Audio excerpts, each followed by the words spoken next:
It's really remarkable just walking from the hotel past the European Commission and all these buildings that we see in the news all the time. And it struck with what some of the witnesses said yesterday, that, you know, a 7-year-old and an 8-year-old child now has seen 4 wars, and was wondering, as we were just walking past this big, huge building again, how much more.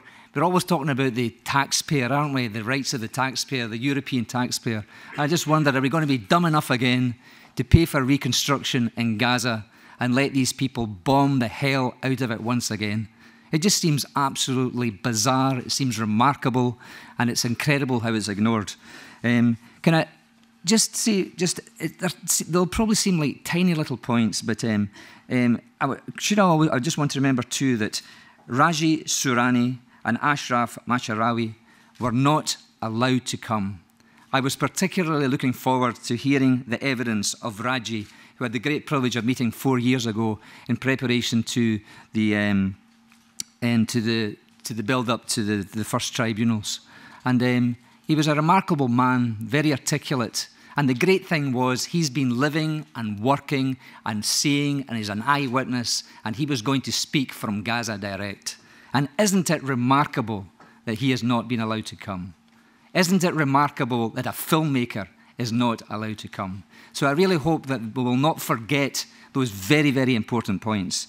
And one thing that Raji told me 4 years ago, which has stuck in my mind ever since, and he told me about how they did not allow enough chemicals into Gaza to purify the water.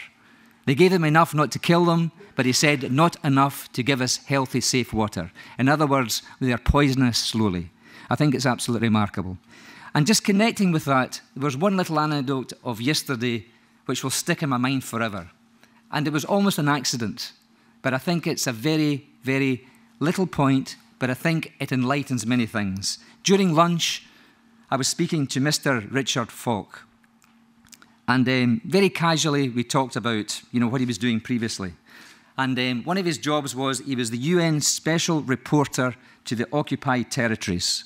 And when Richard tried to carry out an investigation into Gaza, it wasn't that they didn't allow him in, they arrested him. They arrested the UN Special Reporter to the occupied territories. A man with that post was not allowed into Gaza. Isn't that remarkable?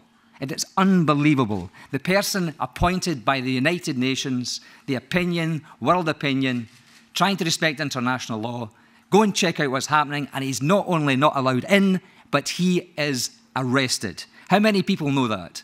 Now, if that was an enemy of the West, he would be a celebrated name.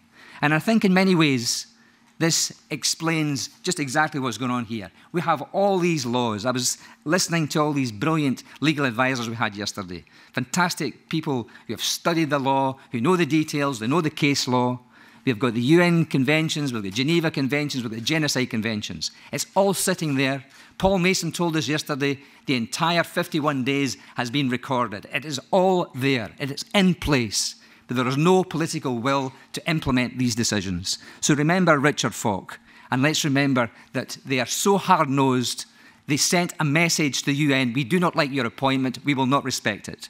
It is really, really important. And the only way to fight that is through the civic communities, through grassroots organisations, because they will not respect international law. Thank you very much.